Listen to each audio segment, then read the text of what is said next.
John F. Kennedy says, "Let every nation know, whether it wishes us well or ill, that we shall pay any price, bear any burden, meet any hardship, support any friend, oppose any foe, to assure the survival and the success of liberty." Hello again, everybody, and thank you for joining me for another episode of YemmaNation Explores Reading. I'm your host, Mr. Yemma, an instructional coach in Youngstown City Schools. And if this is your first episode, I've been doing a reading series where I read along books from the National Geographic Panorama reading series. Today I'm going to read you a book called Living Traditions. And this book is about cultures in Papua New Guinea, and it's written for a third grade level. But as always, you do not have to be in third grade to enjoy this read along with me. So thank you for joining me. I hope you enjoy.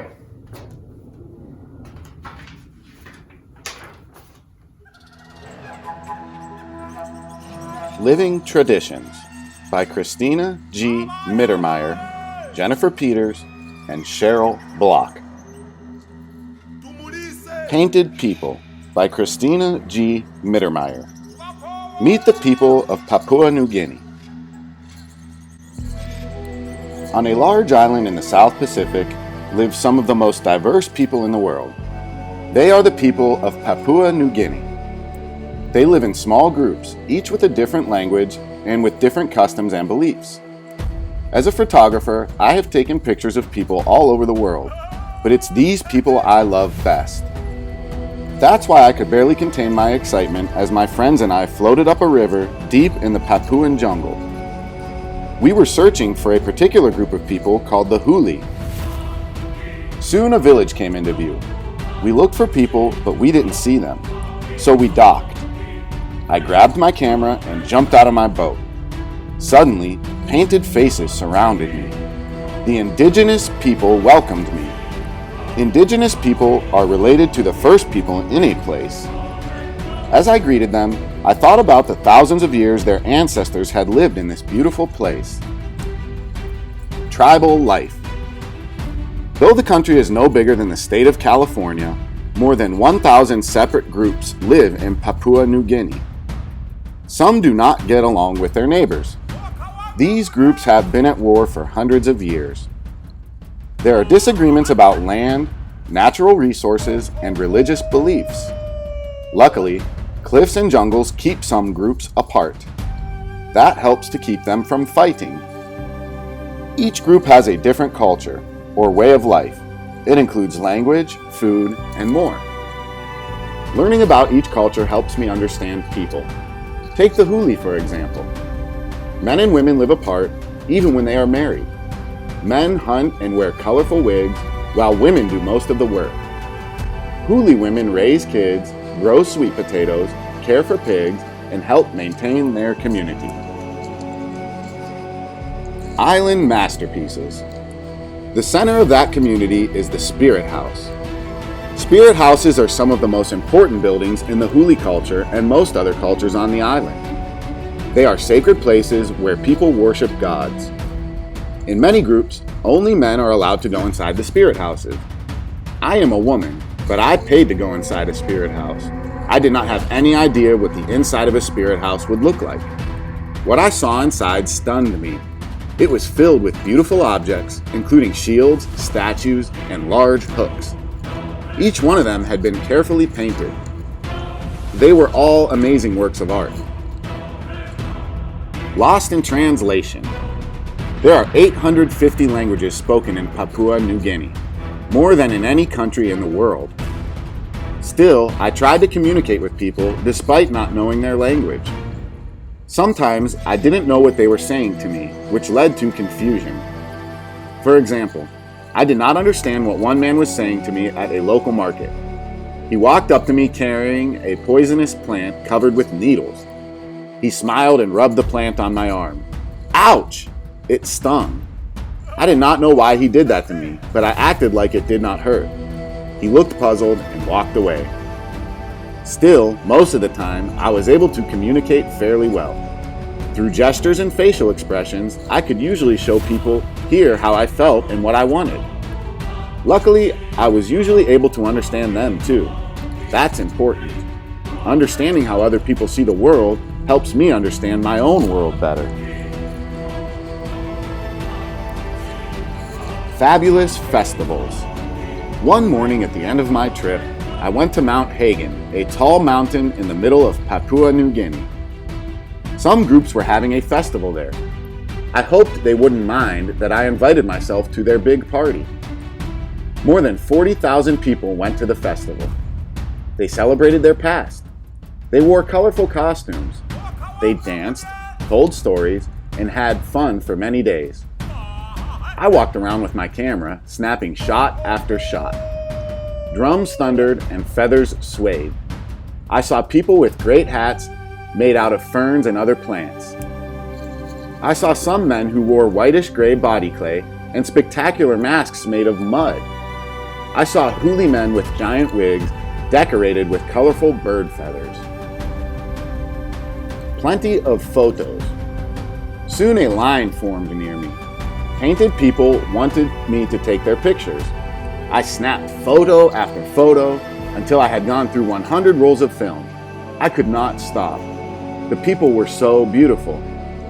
The sun rose higher in the sky, and soon the light was too bright to take pictures. I put my camera away and walked into the crowd of painted people. I tried to take in all of the different sounds, smells, and colors of the day. Being surrounded by these strangers scared me a little, yet their smiles made me forget that I was far from home. We were all together having fun. We were part of the same amazing planet. Mudmen. These men dress in masks made of mud for a festival. Their long claws are made of a plant called bamboo. Huli Hair by Jennifer Peters. Imagine if your future depended on having perfect hair. For teenage boys in the huli culture, it does. Members of this remote group believe that hair shows a man's health and strength. Wearing elaborate wigs made from their own hair earns the respect of their people.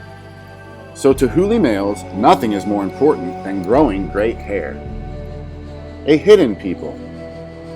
The huli live deep in the rainforest of Papua New Guinea, an island nation north of Australia. They remained unknown to the outside world until the 1930s, when a gold rush brought explorers to their home. Today, about 70,000 people make up the huli group. Most choose to follow their traditional way of life. Traditions and rules. As teenagers, girls garden and babysit their younger siblings, while many boys go to wig school. Learning to grow their hair for wigs is an important tradition for these young men. The rules? No running. You'll make your hair bounce. Stay away from campfires, they could burn your hair. Water your hair 12 times a day to make it grow faster. Breaking the rules could lead to suspension, or even worse, bad hair. Becoming a man. Wearing wigs may seem strange to outsiders, but to the huli, it has a much deeper meaning. When a huli teen wears his first wig, it shows that he is strong enough for adult duties, such as warfare and marriage. To prepare, boys grow their hair for at least 18 months before cutting it. Wig makers then weave the hair into mushroom-shaped headdresses for everyday wear. Boys add style with flowers and feathers. Later, they'll grow special wigs for ceremonies, taking their final steps toward becoming men. How would your life be different if you were a huli? Saving the World's Voices by Cheryl Block. It is estimated that the world loses one language every 14 days. National Geographic's Enduring Voices project works to preserve endangered languages around the world. Researchers identify hotspots, places where the native languages are especially unique, poorly understood, or in danger of dying out. Why is language so important? Many ancient people shared their traditions orally and never developed a written language. Once speakers of such languages are gone, we lose important knowledge of their cultures. For example, Aboriginal Australian cultures are at least 50,000 years old. There are now only 1 or 2 remaining speakers of some of those cultures' languages. Researchers use modern technology to record the last remaining speakers. By preserving a people's language, we can also preserve its knowledge of the world. Yupik elders in the Arctic have separate words to describe 99 different types of sea ice. Modern scientists can learn a lot from their knowledge of the Arctic. In Bolivia, the Kilauea people protect their knowledge of medicinal plants by using a secret language that is known only in certain families.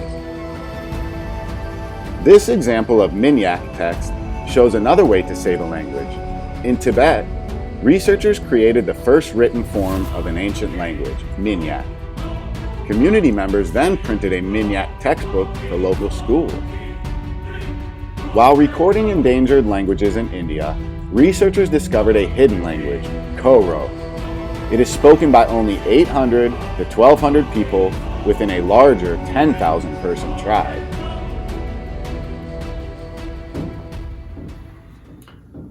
The end. Thank you guys for following along, and I hope you guys all enjoyed this book about living traditions.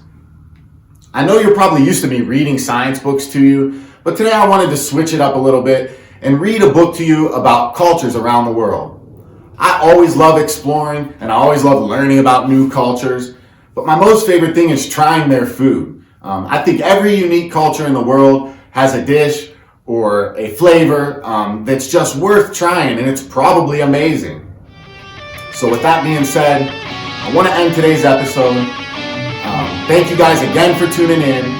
Don't forget, never stop exploring when you're reading with me on YemmaNation Explores Reading. Thank you. Bye.